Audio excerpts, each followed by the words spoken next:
নতুন বাংলাদেশের প্রথম ঈদ আমাদের। ফিলিস্তিনের মুসলমানদের জন্য আজকে আমরা দোয়া করছি যে আল্লাহ তাআলা তাদেরকে যেন পরিপূর্ণভাবে বিজয় দান করেন, ঠিক না? তারাও তো মুসলিম, আমাদের ভাই। আমরা তো এখানে প্রত্যেকবারই নামাজ পড়তে আসি। আগের বছরও গেছিলাম, তার আগের বছরও আসছি, এবারও আসছি। আমার এবার বাবার সাথে এসে আমার অনেক ঈদটা পালন করে আমার অনেক ভালো লাগলো। ঈদের নামাজটা এবার রোজা রাখা 10টা হয়েছিল। আমার অনেকগুলি নতুন জামা কাপড় আমার বাবা, তারপর আমার নানু, মা সবাই মিলে একসাথে কিনে দিচ্ছে আমাকে। ঈদের নামাজ পড়তে আসছি। আর সকালে কি খেয়ে আসছিলে ঈদের নামাজ? সকালবেলা খেজুর খেয়ে আসছিলে? না, শুধু খেজুর একটু করে একটু খেজুর খেয়েছিলে? বাকি সালামগুলা নামাজ পড়ে বাসায় গেল।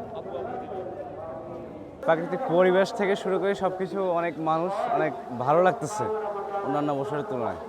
প্রতি বছরের তুলনায় এই বছর আয়োজন অনেক সুন্দর ছিল, সব মিলিয়ে অনেক সুন্দর ছিল। নতুন বাংলাদেশের প্রথম ঈদ আমাদের, ঠিক আছে? তা আলহামদুলিল্লাহ সব কিছুই ভালো ছিল। অ্যারেঞ্জমেন্ট খুব ভালো ছিল, নিরাপত্তা ব্যবস্থা খুব ভালো ছিল। তা আমরা খুব ভালোভাবে নামাজ পড়তে পেরেছি। ঈদগাহ যে নামাজ, এটা হলো একটা বড় পরিসর, এটা জাতীয় ঈদগাহ, ঠিক আছে? এবং গত 10 বছর যাবৎ আমরা এখানে আসলে নামাজ পড়ি, কারণ একটা বড় পরিসরে সবার সাথে দেখা হয়, হয়তো চিনি না কাউকে, ঠিক আছে? কিন্তু বাট একটা বড় পরিসরে নামাজ পড়লে একটা মনটা ফ্রেশ থাকে, যে সারা বছর 30 দিন রোজা রাখার পরে একটু মনটা ফ্রেশ থাকে, যে এখানে এসে সবার সাথে দেখা হচ্ছে, একটা নামাজ পড়তে পারতেছি বড় পরিসরে, এটা খুব ভালো লাগে। আমার ভালো লাগছে যে মামা বলে যে এদিকে আসে, যে আমার পিছন আসে, যে আমি লাভ করে, যে আমার লাভ হয়ে যায়। আলহামদুলিল্লাহ, আল্লাহ তাআলার দরবারে লক্ষ কোটি শুকর ও ফজল গুণের ইহসান যে আমরা 1 মাস আল্লাহ তাআলার সিয়াম সাধনা করছি। এরপরে আল্লাহ তাআলা আমাদেরকে ঈদ দান করলেন।